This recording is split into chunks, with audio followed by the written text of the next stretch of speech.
कानपुर ऊनी वस्त्र।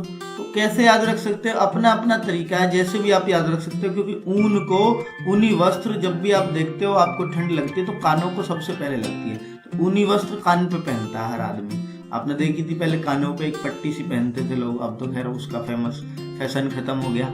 बाकी जो कैप ओढ़ते थे कानों तक जरूर आनी चाहिए, तो वो कान को पहले बचाते हैं, कानों को ठंड लगती है ना। तो रंग रोगन व वर्निश का काम, तो रंग रोगन, तो जब भी कोई आदमी गर्म होता है तो उसके कान का रंग रोगन सबसे पहले हो जाता है, उड़ जाता है ना, लाल हो जाता है कान, ठीक है, कान लाल हो रहे हैं भाई, ठीक है। प्लास्टिक सिटी कानपुर के लिए बोलते हैं। विस्फोटक, अब कोई विस्फोट कर रहा, कोई विस्फोटक का काम कर रहा है तो वही कान पे पीटने वाली चीज है, उसकी कान पे पड़ना चाहिए उसके, जो विस्फोट कर रहा है ना, ध्वनि प्रदूषण कर रहा है कोई, तो कानपुर या कान में ये आवाज आती है विस्फोट की, जैसे आपको याद करना है ऐसे। तो विस्फोटक के लिए कौन फेमस हो गया, कानपुर, ऐसे याद रखिएगा। ऊनी वस्त्र कानपुर, रंगरोगन का काम मैंने अभी बताया, रंगरोगन या वार्निश होती है तो वो कानपुर, वनस्पति कानपुर, तो इस तरीके से आपको याद रखना है। हाथरस, टीन के कनस्तर, दोस्तों टीन के कनस्तर, हाथरस, तो सारे रस जो भरे जाते हैं टीन के कनस्तरों में भरे जाते हैं, ऐसे याद रख लेना। और लकड़ी व फर्नीचर के लिए भी हाथरस फेमस है, ठीक है, लकड़ी का काम और फर्नीचर, हालांकि लकड़ी और फर्नीचर के लिए बरेली भी फेमस है, वो भी आगे बताएंगे। कांच के लिए बहजोई और फिरोजाबाद, तो कांच के लिए बहजोई, तो आप याद रख लीजिएगा, कांच की बोतल में तो वही दारू ही आती है, तो बहजोई, तो बहनोई बहुत दारू पीता, ऐसे आप याद रख लीजिए कांच से, है ना। और फिर रोज आ जाता है ना पीने को, तो फिर रोज पीता बहनोई, तो इस तरीके से आप याद रख लीजिएगा बहजोई को। तो कांच की बोतल, हालांकि फिरोजाबाद तो कांच की चूड़ियों के लिए फेमस है, ठीक। कागज, कागज मुजफ्फरनगर बहुत फेमस है, कागज मेरठ, ठीक है, लेकिन कागज की लुगदी के लिए सहारनपुर फेमस है। ये तीनों मिले हुए मतलब जिले हैं, मुजफ्फरनगर, मेरठ, सहारनपुर। सहारनपुर लुगदी के लिए फेमस है, लेकिन कागज के लिए फेमस है मुजफ्फरनगर, मेरठ। सहारनपुर भी इसमें लिख सकते हो आप, ठीक है।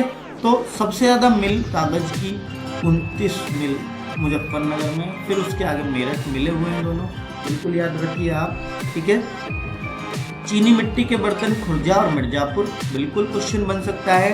चीनी मिट्टी के बर्तन तो बहुत फेमस है खुर्जा के, ठीक है। और आगे पीतल वस्तुएं मुरादाबाद, पीतल की जो वस्तुएं हैं मुरादाबाद में बनती हैं, बिल्कुल। ताले अलीगढ़ के फेमस है, सबको पता है इन चीज़ों का। दवा झांसी और लखनऊ, बिल्कुल याद रखिए, दवाओं के लिए फेमस है जगह झांसी। और अरे पता है आपको, लक्ष्मीबाई जी ने अच्छे अच्छे अंग्रेजों को दवा पिला दी थी, ऐसे आप याद रख लीजिए, कितने लाखों अंग्रेजों को दवा पिलाई थी, तो लखनऊ, ऐसे याद रख लीजिए, दवा भी लाखों को पिलाई जाती है रोज, पोलियो की हो कैसी, तो लखनऊ दवा से याद रह जाएगा।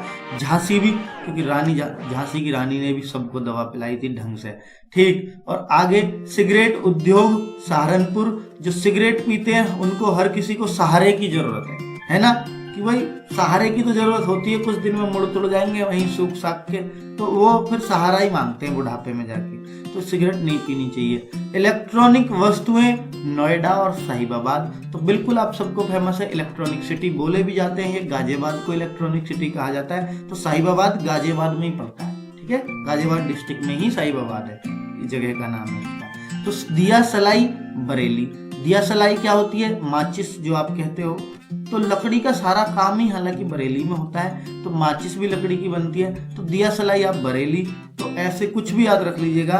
सिलाई के लिए दिया, दिया सलाई, सिलाई के लिए दिया, रैली में जाना ना नेताजी को बरेली, तो ऐसे कुछ भी। डीजल लोकोमोटिव वर्क्स, या किसी ने रैली में दिया सलाई जला दी, माचिस जला दी रैली में, भाग के सब भगदड़ मच गई। डीजल लोकोमोटिव वर्क्स वाराणसी, तो आपको ये तो सबको ही पता होगा, नहीं पता है तो भाई आप फिर पढ़ना छोड़ दो, तो ये तो बहुत इंपॉर्टेंट क्वेश्चन है यूपी के लिहाज से। डीजल लोकोमोटिव वर्क्स, ठीक है।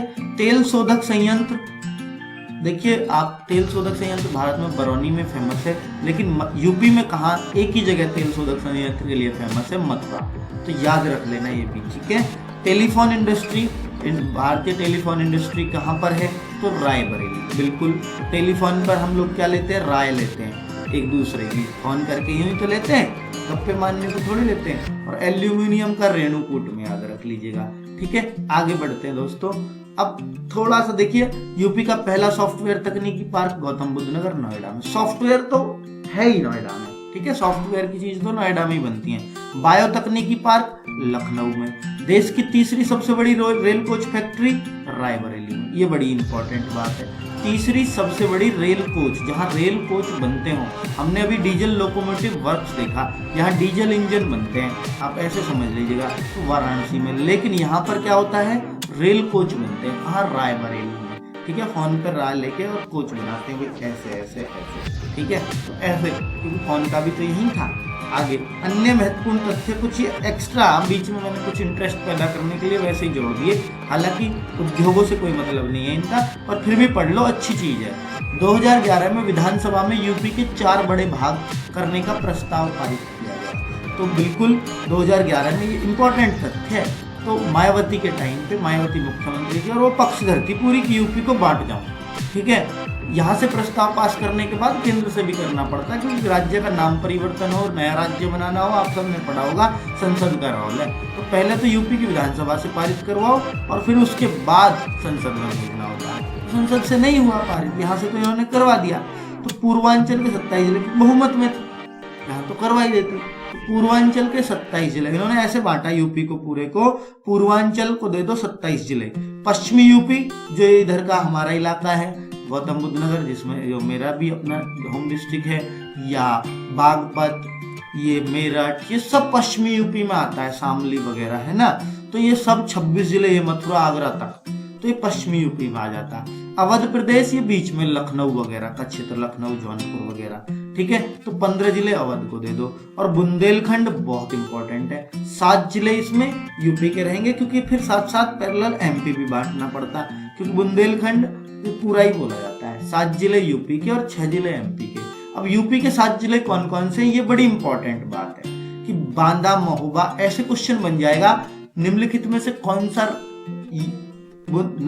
सा जिला बुंदेलखंड में नहीं आता, तो 3 उठा के दे देगा, इसमें से एक अलग से उठा देगा। तो 7 आप याद रख लीजिएगा, बांदा, महोबा, झांसी, चित्रकूट, मीरपुर, जालौन और ललितपुर, ये सारे सटे हुए हैं एक दूसरे से, ठीक है। लेकिन ये क्या है, एमपी की बाउंड्री पे है, एमपी से लगे हुए हैं, एक आदि कोई जो ऊपर को होगा, सब मध्य प्रदेश से लगे हुए हैं। तो ललितपुर एक ऐसा एकमात्र जिला है जो 3 तरफ से किसने घेर रखा, भाई जैसे यूपी का मैप गया तो ये इस तरह से लटक जाता, तो ये इधर भी एमपी, नीचे भी एमपी और इधर भी एमपी, 3 तरफ से ये एमपी ने घेर रखा ललितपुर। ये भी क्वेश्चन अपने आप में बहुत इंपॉर्टेंट है, कौन सा जिला एमपी से तीनों तरफ से घिरा हुआ है, ठीक है। और अगर देश की, राज्य की बात करें, कौन सा राज्य, एक राज्य भी हमारा ऐसा जो 3 तरफ से बांग्लादेश से घिरा हुआ, वो तो जीके का क्वेश्चन आपको याद होगा, उसके नाम में स्पष्ट, त्रिपुरा, 3 तरफ से पूरा घिरा हुआ, तो ऐसे त्रिपुरा। कुछ अन्य जो उद्योग रह गए हैं उनको भी मैं ले लेता हूँ इसमें साथ में। सुरमा, ये जो इम्पोर्टेंट बीच में बात बताई है ना मैंने, ये कहीं किसी वीडियो में फिट नहीं हो रही थी, ये फर्स्ट वीडियो में ही फिट होती, लेकिन मैं वहाँ फिट इसको कर नहीं पाया। अब उसमें एडिट क्या करूँ, मैंने सोचा इसको यहाँ बता देता। तो ये आप बिल्कुल याद रख लीजिएगा, बहुत अच्छी चीज़ है। चलिए आगे बढ़ते हैं। अन्य कुछ महत्वपूर्ण उद्योग, सुरमा उद्योग, बेंत की छड़ी, कास्ट नक्काशी, फर्नीचर उद्योग। दोस्तों UPSSC वीडियो का पेपर बहुत जल्द आ रहा है, 1 हफ्ता अब से बचा है, तो मैं कोशिश कर रहा हूँ, मैं उसमें कंप्यूटर भी आपको कोशिश कर रहा हूँ 1 वीडियो दे दूँ, ताकि आप कंप्यूटर बहुत अच्छा कर पाओ अपने एग्जाम में, ठीक है। और मैं पढ़ाऊंगा इस तरह से, आप चिंता मत करना कि हम रटेंगे कब, उसको रटना कुछ नहीं है, वीडियो खत्म होते ही सब कुछ रट गया होगा, आप खुद देखिए, कुछ तथ्य बस ध्यान रखने पड़ेंगे, तब तक आप थोड़ा बहुत पढ़े जाओ, ठीक है। मैं कोशिश कर रहा हूँ, मैं वादा नहीं करता, पर मैं पूरी कोशिश करूँगा आपको दे दूँ। और साथ में करंट की एक वीडियो और आने वाला है, जो आपके 15 अक्टूबर या 10 अक्टूबर तक तो मैंने कर रखा है पिछले 4 वीडियो में कवर। जो एक वीडियो और आएगा वो 10 अक्टूबर से लेकर के, और उसमें मैं कोशिश करूंगा 10 दिसंबर तक का कवर करने का, या 5 दिसंबर या नवंबर तक, जो भी है, मैं 10 दिसंबर तक कोशिश करूंगा उसमें कवर करने का। तो या 1 बने या 2 वीडियो बने, ये 10 अक्टूबर से 10 दिसंबर तक का रहेगा इसमें, ठीक है। चलिए, तो ये सब चीजें मैं कोशिश में लगा हुआ हूँ, और साथ में ये भी, क्योंकि इसके भी अभी 3 वीडियो और आने, ठीक है, UPGK के भी, तो ये भी साथ साथ काम चल रहा है, तो काम मुझे भी बहुत करना है, अगले वीक तक सब कुछ आपको दे देना चाहिए मुझे, मेरी ऐसी कोशिश है। चलिए आगे, सुरमा उद्योग, बेंत की छड़ी, कास्ट नक्काशी, फर्नीचर उद्योग, तो दोस्तों अब आप देखिएगा ये सारे काम बरेली में होते हैं। मैंने अभी आपको बताया जो लकड़ी का काम है, फर्नीचर उद्योग है, कास्ट कहते हैं काठ माने लकड़ी, और नक्काशी लकड़ी पर लिखने का काम, उसमें नक्काशी माने उस पर कोई लिखाई करनी है, किसी का नाम लिखना है, वो सारा काम बरेली में होता है। ठीक है, तो ऐसे आप याद रख लीजिएगा इसको, किसी भी तरह से बरेली में कितना कितना काम होता है। कागज लुगदी उद्योग में पहले जिक्र कर चुका हूँ इसका, सहारनपुर में। ठीक है, कागज की लुगदी बनाओ, और लुगदी से एक आदमी तो पूरे मतलब किताबों को लुगदी बनाना, जैसे मान लो पुरानी किताब आपकी ले जाते हैं रद्दी में, तो उस कागज को फिर से रिसाइकिल करना, लुगदी बना के तो करेंगे, तो उस पर एक आदमी तो करेगा नहीं, सबको सहारा चाहिए। ठीक है, तो ऐसे आप याद रख लो।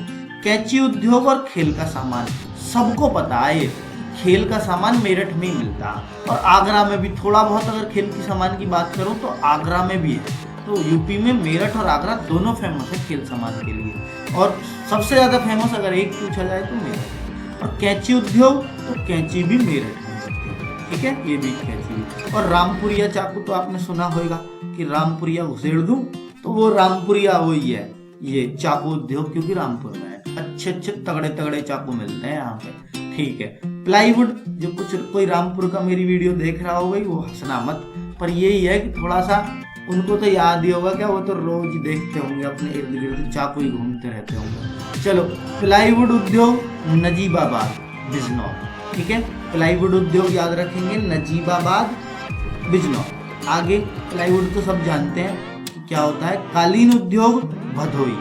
अब एक हमने दरी पढ़ा था ऊपर, है ना, दरी देखो ये सीतापुर की दरियां फेमस बताई थी। ठीक है, लेकिन अब हम पढ़ रहे हैं कालीन, तो दोनों में फर्क रखना। तो ये भदोई है। ठीक है, भदोई हालांकि कोई जिला नहीं पर जगह का नाम है, याद रख लो। ठीक है, तो भद्दी तो लगती है, कालीन जब पैरों के नीचे गंदी हो जाती है तो भद्दी, तो भदोई ऐसे याद रख लो। पीतल की मूर्ति मथुरा में। ठीक है, मथुरा में एक और हमने तेल शोधक का बड़ा इंपॉर्टेंट चीज है, पीतल की मूर्ति भी मथुरा में ही कृष्ण जी पैदा हुए। कृष्ण जी की बहुत सारी मूर्ति है पीतल की। हालांकि पीतल का सामान मुरादाबाद में भी हमने पढ़ी है पीतल की वस्तु, लेकिन अगर मूर्ति नाम आए तो मथुरा। सॉफ्टवेयर उद्योग नोएडा, अभी ऊपर पढ़ा था सॉफ्टवेयर का जो उद्योग, ये सब यहाँ पे है। और इत्र उद्योग कन्नौज। ठीक है, कन्नौज। गाड़ी टायर व रबड़ उद्योग मोदीनगर। ठीक है, तो गाड़ी टायर तो रबड़ उद्योग तो आप याद रख लीजिएगा कि गाड़ी टायर पे गाड़ी, बहुत सारी गाड़ियां मोदी के साथ घूमती रहती हैं, तो गाड़ी के टायर बहुत घिसते हैं। जैसे भी है, मोदी जी ज्यादा घूमते हैं ना, तो इसलिए गाड़ी के टायर खूब घिसते हैं वो। तो इस तरह से मोदी नगर, कुछ भी आप और अच्छी चीज बात जो भी आपको याद लगे, अच्छी लगे वैसे। तो मार्बल उद्योग आगरा, बिल्कुल संगमरमर से बना है क्या ताजमहल, तो आप सबको पता है, तो मार्बल ऐसे ही याद रख लो आगरा में। ठीक है, और मार्बल से ही बना है ना ताजमहल। तो बीड़ी उद्योग मिर्जापुर, बीड़ी उद्योग मिर्जा जी खूब बीड़ी खींचते हैं, तो ऐसे अपना याद रख लीजिएगा बीड़ी उद्योग मिर्जापुर। चलिए, अब इसके बारे में 3-4 पॉइंट और है इंपॉर्टेंट बस। यूरिया उर्वरक कारखाना इफ्को फूलपुर प्रयागराज। हिंदुस्तान एयरोनॉटिक्स लखनऊ कानपुर। तो हिंदुस्तान एयरोनॉटिक्स कहाँ पर है? लखनऊ और कानपुर में। बहुत इंपॉर्टेंट चीज है, बिल्कुल याद रख लेना। यूरिया उर्वरक कारखाना इफ्को, इफ्को लिखा रहता है हर यूरिया पे, साथ में लिखी रहेगी 46% नाइट्रोजन N2। ठीक है, और साथ में ये भी लिखा रहेगा कि इफ्को। तो इफ्को का जो यूरिया बनता है वो कहाँ पर बनता है? फूलपुर में। फूल जभी तो फूलों में मारा भी तो जाता है यूरिया ताकि वो चमक जाए, तो ऐसे तभी यूरिया उनका भोजन समझो उसमें कोई, ठीक है, उससे फलते फूलते हैं। और प्रयागराज बताइए आपको, इलाहाबाद का नाम हो गया। हिंदुस्तान एयरोनॉटिक्स, ये क्या एयरोनॉटिक्स? ये हवाई जहाज का जो भी काम वाम थोड़ा बहुत होता है उन पे, रंग रोगन या बनते तो खैर क्या है, वो तो बड़े बड़े उनमें बनते हैं। तो लखनऊ और कानपुर याद रख लेना है ऐसे, ठीक है। भारत हैवी इलेक्ट्रिकल्स लिमिटेड, भेल बोलते हैं इसको, नवरत्नों में से एक है भारत के, तो आपको पता होना चाहिए कि ये यूपी में भी 3 जगह है भेल, ठीक है, झांसी, वाराणसी और जगदीशपुर। जगदीशपुर कौन सा है? जगदीशपुर बिहार में भी है, अमेठी वाला, जहाँ से राहुल गांधी, सोनिया गांधी ये इलेक्शन लड़ते हैं, आपको पता होगा, ठीक है, वहां से MP होते हैं, तो वही जगदीशपुर अमेठी है। भारत है भेल, यहाँ पे नौकरियां बहुत मिलेंगी, इसमें मतलब रोजगार के अवसर बहुत पैदा होते हैं, कि बहुत बड़ी कंपनी होती है, ठीक है। तो झांसी, वाराणसी और जगदीशपुर, ठीक है। देखिए, मोदी जी के भी कार्य क्षेत्र में है और राहुल जी के भी कार्य क्षेत्र में, और एक झांसी की रानी तो है ही, उनके तो कार्य क्षेत्र में है ही। जलवायु से क्या इंपॉर्टेंट क्वेश्चन बनते हैं, यूपी की जलवायु किस तरह की है, तो समशीतोष्ण उष्ण कटिबंधीय मानसूनी। तो ये समशीतोष्ण क्यों पड़ता है, समशीतोष्ण जो भारत है, भारत जो है उष्ण कटिबंध से शुरू हो जाता है, लेकिन जब ऊपर आते हैं भारत तो यूपी के भारत से आधे से भी ऊपर यूपी पड़ता है, आपको पता ही है, उत्तर में, जब तो उत्तर प्रदेश है। तो ऊपर जो कर्क रेखा से जो ऊपर का भाग होता है वो शीत और उष्ण, ऊपर शीत 66.5 से ऊपर तो आर्कटिक और अंटार्कटिक आ जाते हैं, ठीक है, नीचे और ऊपर, ठीक है, ग्लोब पर, आपको पता ही है। तो जो ऊपर का भाग है, यानी ये अगर मैं ग्लोब बनाऊं तो ये 66.5 से ऊपर एक बीच की लाइन कर देता हूँ, ये 23.5 है और ये मान लो 66.5 है, ठीक है, ऐसे ही नीचे 23.5 और ये मान लो 66.5 है। तो 23.5 से तक तो आप ये मान लीजिएगा ये उष्ण कटिबंध है, ऊपर भी और नीचे भी, क्योंकि सूर्य की किरणें इस विषुवत रेखा पर, बीच की लाइन पर पूरी लंबवत पड़ती हैं। तो इसको, ये जो एरिया है इसके आसपास का ये उष्ण होता है, गर्म होता है। और अब इस 23 से 66.5 तक अगर मैं बोलूं तो ये, तो आपको पता है यूपी का जो, अगर आप इसका अक्षांश देखोगे तो यूपी का अक्षांश 23.5 से और 66.5 के बीच में ही पड़ता है। तो ये जो है ऊपर शीत कटिबंध होता है, बीच में उष्ण और शीत का मिला के शीतोष्ण है, तो यूपी इसी एरिया में पड़ जाता है। तो इसलिए बोलते हैं कि यूपी का समशीतोष्ण, मतलब एक सा ही रहता है कटिबंध ज्यादातर, और समशीतोष्ण है और उष्ण है। उष्ण ज्यादा क्योंकि जो शीत है वो इतनी अच्छे से आ नहीं पाती, हिमालय आ जाता है हमारे उत्तर की साइड में, तो ऊपर से शीत आ नहीं पाती, इसलिए उष्ण ही रह जाता है। तो समशीतोष्ण उष्ण कटिबंधीय मानसूनी, आप इस तरीके से याद रख सकते हो, ठीक है, या आपको एक ग्लोब से नहीं करना, ऐसे ही रटना है तो ऐसे रट लीजिएगा। यूपी में सर्वाधिक वर्षा वाला स्थान गोरखपुर, बहुत इंपॉर्टेंट है। सबसे कम वर्षा वाला स्थान मथुरा, बहुत इंपॉर्टेंट है। कितनी वर्षा होती है ये ज्यादा इंपॉर्टेंस तो नहीं है, पर फिर भी आप अपना ध्यान रखने में कोई बुराई नहीं है, फिर इतना तो याद रख लीजिएगा, सबसे ज्यादा वर्षा और सबसे कम वर्षा। कई बार मथुरा नहीं आता ऑप्शन में, आगरा भी आ जाता है, तो आगरा भी आप लगा सकते हो, मथुरा आगरा में ज्यादा फर्क नहीं है डिस्टेंस का, ठीक है। तो यूपी में सर्वाधिक वर्षा वाला क्षेत्र तराई का क्षेत्र, ठीक है। यूपी के अगर आप भौतिक विवरण मतलब भाग करोगे, एक तो पॉलिटिकल मैप होता है, एक फिजिकल मैप होता है। जो फिजिकल मैप बनाते हैं तो उसमें दिखता है तराई क्षेत्र, जो ऊपर वाला जैसे यूपी बनाते हैं ना, ये मैंने सोचा ये यूपी है, तो ऊपर वाला जो हिस्सा है ना ये पूरा तराई का क्षेत्र जो उत्तराखंड नेपाल से लगा हुआ है। यहाँ पे ठंड भी होती है, तराई का क्षेत्र, तो बारिश भी यहीं ज्यादा होती है, आप सबको पता है। सहारनपुर वगैरह से लेकर गोरखपुर तक सब में बहुत बारिश होती है, इधर सहारनपुर पड़ता है और इधर गोरखपुर, ठीक है। तो गोरखपुर में सबसे ज्यादा होता है, क्योंकि भारत में जो यूपी में जो बारिश होती है, इधर यूपी के या भारत के ही आपको पता है बंगाल की खाड़ी पड़ती है,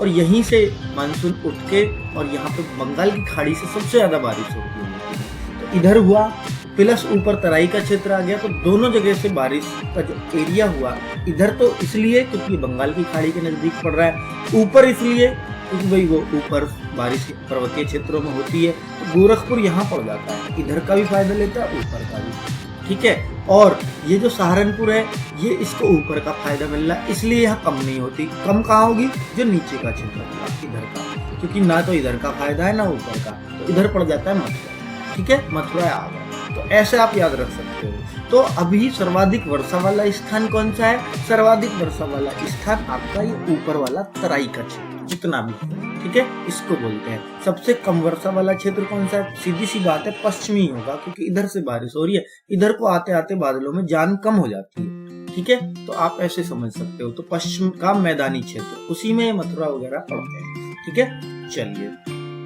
यूपी में 9 कृषि जलवायु प्रदेश हैं, तो खेती के हिसाब से 9 बार मौसम परिवर्तन हो सकता है, ऐसे आप मान सकते हैं। कृषि के हिसाब से 9 जलवायु प्रदेश माने गए हैं, ठीक है। तो यूपी में मानसूनी बारिश पूर्व से, ये रटने वाली चीज है, कृषि जलवायु प्रदेश कितने हैं या यूपी में कितने तरह की जलवायु, तो आप 9 प्रकार की कह सकते हैं, ठीक है। हालांकि जलवायु एक ही तरह की है, जो ये समशीतोष्ण, लेकिन कृषि के हिसाब से 9 तरह की बोल दी जाएगी।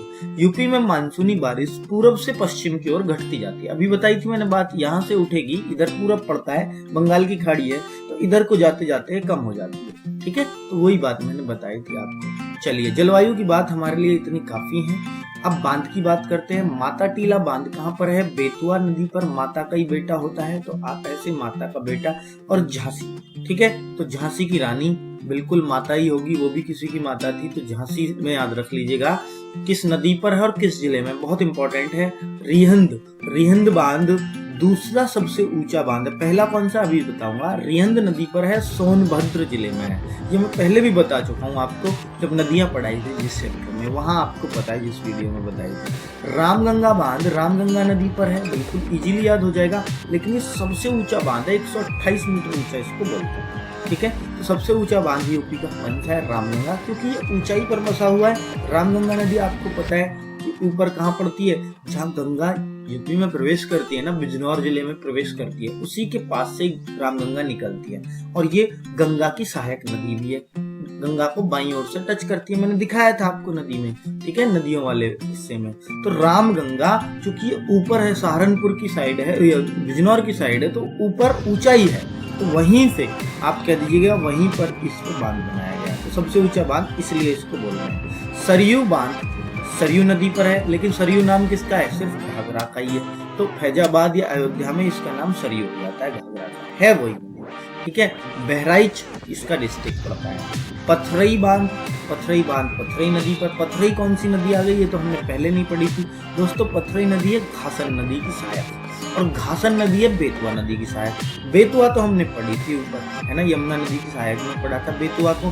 तो बेतवा यमुना की सहायक है, बेतवा की सहायक घासन है, और घासन की सहायक पथरई नदी है। ऐसे भी अपने आप में इंपॉर्टेंट क्वेश्चन बन जाता है दोस्तों। अब यमुना देखो, सबका एक चेन चल रही है, यमुना, और यमुना किसकी सहायक है? गंगा, ठीक है। तो यूपी में नदी तो एक मेन तो एक ही हो गई, गंगा, जो लास्ट तक पहुंचती है बंगाल की खाड़ी तक, बाकी सब तो इसी में मिल रही है, गंगा में। कोई यमुना में मिल रही है, कोई उनमें मिल रही है, वे सारी मिल रही है फाइनली इसमें। तो गंगा ही नदी आप कहेंगे पूरी तरह से, जो यूपी में है ना, जो लास्ट तक जाती है दूसरे राज्यों तक। तो ललितपुर, ललितपुर में ये पथरई नदी पड़ती है, ठीक है। आगे ललितपुर तो एक ऐसा डिस्ट्रिक्ट है जो एमपी, जिसको तीनों तरफ से घेरे हुए है, और यहाँ पर यूरेनियम बहुत फेमस है यहाँ का, है ना। यूपी में अगर एक जगह यूरेनियम पाया जाता है, यूरेनियम बहुत इंपॉर्टेंट धातु है, हर राज्य के पास नहीं है, लेकिन हमारे पास है, सिर्फ इस डिस्ट्रिक्ट के लिए फेमस है, ठीक है, यूरेनियम।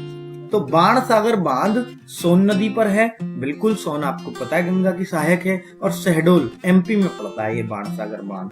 यूपी इसका फायदा लेता है, इसलिए यहाँ याद करना पड़ रहा है हमें। अर्जुन बांध अर्जुन नदी पर है, महोबा ये डिस्ट्रिक्ट में पड़ता है। मेजा बांध बेलन नदी की सहायक है, और बेलन किसकी? टोंस की सहायक है, और आपको टोंस पता है ये गंगा में गिर जाती है। तो मेजा बांध बेलन नदी पे बना है, और बेलन मिर्जापुर में, ठीक है। तो मेज और बेलन दोनों लकड़ी के बनते हैं, ऐसे कुछ भी आप याद रख लीजिएगा। बेलन से रोटी बना के मेज पे परोसनी होती है। तो मेजा जो बांध है वो मिट्टी का बना है, ठीक है, कच्चा बांध इसको बोलते हैं, मिट्टी का बांध, एकमात्र बांध है जो मिट्टी का है। तो ऐसे भी क्वेश्चन आ सकता है। अब आता हूं मैं यूपी की झीलों पर। दोस्तों मैंने सबकी ट्रिक नहीं बनाई है, अगर मैं ट्रिक बताऊंगा तो फिर एक ही टॉपिक पे पूरा वीडियो आपका खत्म हो जाएगा, और उसी में आपके 30 मिनट हो जाते हैं। तो मैं सोच रहा हूँ आपको ज्यादा से ज्यादा मटेरियल दे दूं, क्योंकि आपका एग्जाम बहुत पास है। यूपी SSSC वीडियो तो बहुत ही पास है, सभी के लिए मेरी शुभकामनाएं हैं। बहुत अच्छा आप एग्जाम करके आओ, उनकी वजह से मैं ट्रिक नहीं दे रहा हूँ, क्योंकि मुझे कोर्स कराना है, पहली प्रायोरिटी मेरी ये है। और भाई आप PDF की डिमांड मत किया करो, मैं PDF नहीं बनाता हूँ, हाथ से लिखने में जो मजा है वो कहीं नहीं है, ये मैं मानता हूँ, ठीक है। चलिए, तो यूपी की प्रसिद्ध झीलें, रामगढ़ झील गोरखपुर, बहुत फेमस झीलें मैंने इसमें लिखी हैं, जो कि एग्जाम्स में पूछी गई हैं अब तक। बकीरा संत कबीर नगर, बटलर लखनऊ में, ठीक है, बटलर। तो ऐसे आप कुछ भी, रामगढ़ का गोरखपुर, बकीरा संत कबीर, है ना, इसमें कबीर देखो खुद ही लिख रहा, कबीर, बकीरा, कबीर, ज्यादा फर्क नहीं है, कुछ भी आप याद रख सकते हो। और श्री राम की बात है तो गो रखना भी, तो हम भगवान की बात करते हैं, गो रखना, गो भी तो एक माता है, तो ऐसे कुछ भी आप अपना जोड़ सकते हो। बटलर लखनऊ, ठीक है, बहुत लोग बाट लगाने वाले आजकल मिलते हैं, लाखों लोग हैं ऐसे, तो कुछ भी, है ना। बड़ा ताल शाहजहांपुर, ठीक है, बड़ा ताज ही मान लो इसे, ताजा तो शाहजहां ने ही बनवाया था, तो बड़ा ताल हो गया ये। बेती व नैया, ये प्रतापगढ़ में, बेती और नैया एक झील है, ये बहती नैया, कुछ भी आप इसको कर दो, बेती नैया, तो एक प्रतापगढ़ की। कीठम ताल आगरा की है, कीठम ताल आगरा की नदी। चलिए, और गोविंद वल्लभ पंत सागर, इसकी मैं जिक्र पहले भी कर चुका हूँ। ये हाथ मानव निर्मित झील है, कृत्रिम झील इसको बोलते हैं, रिहंद नदी पर है, सोनभद्र डिस्ट्रिक्ट में। ये पहले भी मैं बात बता चुका हूँ इसको, नदियों वाले में। अवैधी ताल, अवैधी ताल वाराणसी, तो अवैध चीज, चूंकि वाराणसी वार हो जाता है अवैध चीजों पर, आप खुद देखो अवैधी ताल, अवैध, जो चीज अवैध होगी उससे तो युद्ध हो जाएगा चीजों पे, है ना, कि भाई मुझे नकली माल क्यों दे रहा, ठीक है। अवैधी ताल वाराणसी, राजा का बांध सुल्तानपुर, अब राजा तो अपने आप को भाई सुल्तान तो कहते ही है ना, तो राजा का बांध सुल्तानपुर आसानी से याद हो जाएगा। बरुआ सागर झांसी, तो बरुआ सागर झांसी, ठीक है। तो आगे लक्ष्मी ताल, लक्ष्मी रानी लक्ष्मीबाई झांसी, बहुत आसानी से। देवरिया कन्नौज, ठीक है, तो देवरिया ताल कन्नौज में है। तो देव और बाकी फुलहर झील तो बहुत बार मैंने आपको बताई है, क्योंकि जो गंगा नदी की सहायक नदी है गोमती, और फुलहर झील पीलीभीत से निकलते, ये भी आपको बताया गया था नदियों वाले चैप्टर में। बहुत कुछ हेल्प मिल जाएगी अगर आप सीरियल से वीडियो देखते हैं। कहाँ से देखें सारी सीरियल से, मैंने नीचे प्लेलिस्ट में लिंक दे रखा है, 5-6 वीडियो एकदम क्रम से मिलेंगी, सब कुछ देख सकते हो आप। राधा व श्याम कुंड मथुरा में, क्योंकि कृष्ण और राधा के लिए तो फेमस मथुरा ही है, आप सबको पता है। शुक्रताल मुजफ्फरनगर, ठीक है, तो मुजफ्फरनगर में याद रख लीजिएगा शुक्रताल। आगे सिरसा झील मिर्जापुर, सिरसा मिर्जा, तो ज्यादा फर्क नहीं है, आप याद कर सकते हो। तो मिर्जापुर में है सिरसा झील, ठीक है। तो ये फेमस झीलें थी जो मैंने आपको बताई है। नहर भी मैं फेमस बता चुका हूँ, नदियां भी आपको बता चुका हूँ यूपी की, तो बहुत सारी चीजें आपकी इकट्ठी हो गई हैं। अब बचते हैं वन्य जीव अभ्यारण्य, इनको ले लेते हैं। देखिए, यदि आप कहोगे कि आप तो बस पढ़ के सुना रहे हो, देखिए पढ़ के, बाकी मैं बिल्कुल मानता हूँ कि मैं आपको पढ़ के सुना रहा हूँ सारी चीजें, ठीक है, कि आप कुछ याद तो करवा ही नहीं रहे हैं। दोस्तों, ये इतना काम आप याद कर लेना, नोट्स बना के खुद मटेरियल मैं अपना दे रहा हूँ आपको, कि आपके लिए जो इम्पोर्टेंट है, इसमें भी बहुत मेहनत लगती है। अगर आपको कंटेंट ये लग रहा है कि भाई वाकई आप काबिले तारीफ है, इस वजह से एक लाइक कर देना। अगर आपको लगता है नहीं कंटेंट बेकार लग रहा है, तो फिर आपकी मर्जी है भाई, मैं आपको प्रेशराइज नहीं करूंगा, कि मैं अपनी तरफ से 100% देने की करता हूँ कोशिश कि मेरा कंटेंट आपके काम आ जाए एग्जाम में। और उम्मीद रहेगी आपने अगर ये पूरा यूपीजी के पढ़ लिया ना, और जहां भी आप पेपर देने जा रहे हैं यूपी स्टेट का, तो आप खुद को, मैं याद आऊंगा आपके एग्जाम में बैठा हुआ, ठीक है, खुद अगर आप याद करके जाओगे। लेकिन चलिए, अभी आपको ये बातें समझ में नहीं आएंगी, जब आप एग्जाम दे रहे होगे उसके बाद आप कहोगे कि हाँ, ये तो पढ़ लेना चाहिए। वर्तमान में यूपी में क्या है वन्य जीव अभ्यारण्य की स्थिति? एक तो राष्ट्रीय उद्यान है, सिर्फ एक। ऐसे पूछा जा सकता है कितने राष्ट्रीय उद्यान है यूपी में, कितने प्राणी उद्यान है, 2, कितने वन्य जीव विहार हैं, 11, कितने पक्षी विहार हैं, 13। तो ये एक काउंटिंग याद कर लीजिएगा आप, ठीक है, टोटल काउंटिंग है। एकमात्र नेशनल पार्क जिसको मैंने राष्ट्रीय उद्यान बोला है, तो दुधवा नेशनल पार्क है, ठीक है। राष्ट्रीय उद्यान जो हमारा है वो है दुधवा नेशनल पार्क या दुधवा राष्ट्रीय उद्यान। उद्यान पार्क की हिंदी उद्यान, नेशनल की हिंदी राष्ट्रीय, ठीक है। तो दुधवा 1977 में इसका नाम ये पड़ा था, लेकिन दुधवा नाम तो पहले भी था, पहले इसको पशु विहार बोलते, पशु विहार। तो 1968 में ये स्थापना हुई दुधवा के नाम से, दुधवा पशु विहार के नाम से। सही 9 साल बाद इसका नाम चेंज कर दिया, दुधवा नेशनल पार्क कर दिया, ठीक है। यूपी में एक नेशनल पार्क पड़ता है भारत का, वो बड़ी बात है, ठीक है। तो भारत के बहुत सारे हैं, ये मत सोचना कि भारत का एक ही राष्ट्रीय उद्यान है, बहुत सारे हैं राष्ट्रीय उद्यान। कैसे सोचो, राष्ट्रीय पक्षी एक ही होता है, मोर, मोर भी तो बहुत सारे हैं, एक ही अकेले मोर को थोड़ी कही है, बहुत सारे मोर की प्रजाति में, ऐसी राष्ट्रीय उद्यान में बहुत सारे हैं, ठीक है। तो 2 प्राणी उद्यान है, कौन कौन से? लखनऊ में और कानपुर में 2 प्राणी उद्यान। ये पूछे जा सकते हैं कहाँ पर हमारे 2 प्राणी उद्यान है, या हमारा प्राणी उद्यान निम्नलिखित में से किस शहर में है, तो ऐसे पूछा जा सकता है। तो ये भी आप याद रख लीजिएगा। प्राणी उद्यान याद हो गया, राष्ट्रीय पार्क याद हो गया, राष्ट्रीय उद्यान याद हो गया। अब आते हैं वन्य जीव विहार और पक्षी विहार पे। तो 11 और 13 इनकी काउंटिंग और मैं दिखा देता हूँ आपको, बिल्कुल आप लोग याद करिएगा। चंद्रप्रभा वन्य जीव विहार चंदौली, और यूपी का ये पहला, अगर ऐसे भी क्वेश्चन बचे, यूपी का सबसे पुराना वन्य जीव विहार पहला, तो कभी तो शुरुआत की होगी, तो चंद्रप्रभा वन्य जीव विहार, ठीक है। किशनपुर। अब वन्य जीव विहार और एक राष्ट्रीय उद्यान, इन दोनों में फर्क क्या है? बड़ा कंफ्यूज होते हैं हम लोग। राष्ट्रीय उद्यान दोस्तों देखिए, वन्य जीव विहार में थोड़ी सी जो नियम है वो लचीले होते हैं। इसमें जो वहाँ के लोकल लोग हैं अपने पशुओं को चरा सकते हैं, अपने पर थोड़ा बहुत उनके लिए चारा वारा काट सकते हैं इनसे, वन्य जीव विहारों से सबसे, ठीक है। लेकिन राष्ट्रीय उद्यान में पूरी तरह पाबंदी होती है और उसके नियम बड़े कड़े होते हैं, इसके आसपास कोई फटकेगा भी नहीं बस, ठीक है। तो ये उनके स्पेशली पशुओं का ध्यान रखा जाता है जो उसके अंदर है। चलिए, तो एक प्रकार से पशुओं के घर है और उनकी देखरेख की जाती है और उनके ऑफिसर ऑफिसेज वगैरह सब कुछ होते हैं इनके, जो इनके देखरेख करने वाले हैं, डॉक्टर वगैरह सब कुछ, ठीक है। तो किशनपुर वन्य जीव विहार, लखीमपुर खीरी, किशनपुर, चंद्रप्रभा, चंदौली, ये तो आसानी से याद हो जाएगा। किशनपुर, लखीमपुर खीरी, तो ये भी याद करिएगा। करतनिया घाट, बहराइच, है ना, करतनिया बहराइच, तो ऐसे याद रख लिए। करतनिया इसको बोलते हैं जैसे करते ही कोई काम करते ही, तो हम कहते करतनिया इस काम है, हम लोकल में तो यही बोलते करतनिया बाहर आ जाना, तो ऐसे याद रख लेना। करतनिया घाट, बहराइच, तो बाहर आया। तो रानीपुर वन्यजीव चित्रकूट, अब रानी के तो आजकल राजा रानी तो होते नहीं है, उनके तो चित्रों में देखे जा सकते हैं, तो चित्रकूट ऐसे। महावीर स्वामी, एक हमने आपको याद है रामायण का भी पढ़ा था कि भाई वो उसकी जो है रामायण भी चित्रकूट से याद की थी, कुछ हमने बहुत चीजें पढ़ी हैं पीछे, अगर आप सब कुछ देखोगे तो सब कुछ याद आएगा आपको। महावीर स्वामी वन्यजीव विहार, ललितपुर, सबसे छोटा वन्यजीव विहार अगर पूछा जाए तो ललितपुर में भी कई चीजें याद करने वाली हो गई हैं। महावीर स्वामी है सबसे छोटा, जो ललितपुर में है। राष्ट्रीय चंबल वन्यजीव विहार, अब नाम राष्ट्रीय लग रहा है तो बड़ा ही होगा, काफी बड़ा है, 3 जिलों में फैला है, आगरा, इटावा और अया, तीनों सटे हुए राज्य जिले हैं ये यूपी में। तो आगरा, इटावा और अया, कौन सा? राष्ट्रीय चंबल, तो ठीक है, चंबल आगरा, मेन आगरा में, इटावा और अया में भी है थोड़ा सा। कैमूर, तो कैमरू तो सोनभद्र, अब आपकी किसी की सोने की दुकान है तो कैमरा तो लगाएगा ही लगाएगा, ऐसे याद रख लीजिएगा, कैमरा सोनभद्र, सोने में तो कैमरा लगते ही है।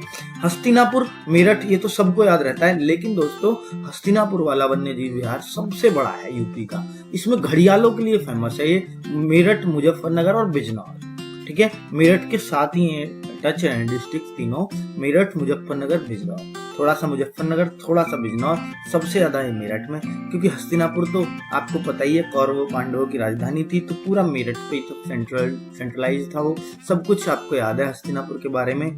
सोहागी बरबा, महाराजगंज, अब किसका सुहाग मारना है, किसका बेचना है, किसके सुहाग के साथ क्या करना है, महाराज ही फैसला लेते थे पहले तो सोहागी बरबा ऐसे याद रख लीजिएगा, महाराजगंज, है ना। तो कुछ भी आप, सुहेलवा, श्रावस्ती, बलरामपुर, ठीक है, सुहेलवा कुछ याद आप भी कर लीजिएगा, कुछ मुझे लग रहा है कि डायरेक्ट मैं आपको बोल रहा हूँ और ट्रिक बन रही है तो मैं वो बना रहा हूँ, मैंने इस पर होमवर्क नहीं किया है कुछ भी, ठीक है, क्योंकि मुझे बहुत जल्दी में देना था वीडियो, मैं वैसे ही लेट चल रहा हूँ। कछुआ वन्यजीव विहार, वाराणसी, कछुआ वन्यजीव विहार, वाराणसी, तो आप देखिएगा इसको, कछुआ तो वार जीता ही था। अब आप सोचिए, वाराणसी से तो एक चीज याद आती है, मोदी जी का ये एमपी का क्षेत्र है ना, यहाँ से लोग सांसद है वो, अब विकास किस गति से हो रहा है मोदी जी के शासनकाल में, कछुआ की गति से, तो ऐसे मान सकते हो इसको, ठीक है, ऐसे जोड़ लीजिएगा, ठीक है। आगे बढ़ते हैं, यूपी के पक्षी विहार, तो ये देखिए लास्ट चीज ये रह चुकी है बस, पक्षी विहार। तो चंद्रशेखर पक्षी विहार कहाँ पर? उन्नाव में, ठीक है, तो उन्होंने बहुत अच्छा काम किया था, किसने? चंद्रशेखर ने, उन्नाव उन्होंने, है ना, उनने। तो समसपुर है दोस्तों, इससे यहाँ चला गया है, इसका कुछ टेक्निकल प्रॉब्लम, तो इस समसपुर पक्षी विहार रायबरेली, ठीक है। लाख बहोसी पक्षी विहार कन्नौज, तो समसपुर, रायबरेली, तो सबको ऐसे समोसा किसको खाना है, सबकी राय तो ले लो एक बार, है ना, बड़े बड़े लोग बैठे हैं, तो समसपुर पक्षी विहार रायबरेली का टेलीफोन भी हमने याद किया था, आपको पता है, उद्योग वाले ने, ठीक है। लाख बहोसी कन्नौज, तो लाख बार बहोश हो जाएगा, कान पे मार दिया था कन्नौज, ऐसे अपना याद कर लीजिए जो भी कुछ है। सांडी पक्षी विहार हरदोई, तो हमने पीछे याद किया, लाख बहोसी से हर चीज हमने कन्नौज से जोड़ी है, लाख बहोसी आए तो कन्नौज लगा दो आप, कुछ भी हो, सांडी कुछ भी आ जाए, पक्षी विहार हो, कुछ भी हो, हरदोई में आप लगाओगे सांडी नाम से कोई भी चीज है। तो हमने ऐसे याद किया था इसको कि हर किसी के पास 2 साड़ी होती हैं, हरदोई, एक साड़ी में तो काम नहीं चलता भाई, धो के दूसरी भी पहननी है, तो हरदोई, हर कोई 2 ही साड़ी रखता है, तो हरदोई, तो ऐसे 2 तो कम से कम हो, ठीक है। बखीरा, तो संत कबीर नगर, बखीरा हमने ऊपर भी याद किया था, बखीरा कुछ है ना, तो ये भी वही याद आ गया। बखीरा था वो बखीरा, ज्यादा फर्क नहीं है। ओखला पक्षी विहार गौतम बुद्ध नगर, ये नोएडा, न्यू ओखला नोएडा की फुल फॉर्म आपको याद है ना। नोएडा कहाँ पड़ता है? गौतम बुद्ध नगर। गौतम बुद्ध नगर क्या, बहुत लोग तो इसको नोएडा ही कहते हैं, डिस्ट्रिक्ट का नाम ही नहीं जानते। तो न्यू ओखला, इसके नाम में इंडस्ट्रियल डेवलपमेंट अथॉरिटी, ठीक है। ये ओखला जो नाम है ये नोएडा से ही पड़ा है, तो नोएडा मतलब गौतम बुद्ध नगर। सामंत पक्षी विहार मैनपुरी, ठीक है, सामंत पक्षी विहार मैनपुरी। पार्वती अर्गा पक्षी विहार गोंडा में है, ठीक है। विजयनगर महोबा, तो विजयनगर महोबा। पटना एटा, देखो एटा पटना इटना, तो ये कुछ ज्यादा फर्क नहीं है, याद कर लोगे, पहले भी हमने याद किया है। सुरहताल पक्षी विहार बलिया में है। सूर सरोवर पक्षी विहार आगरा में है, ठीक है। और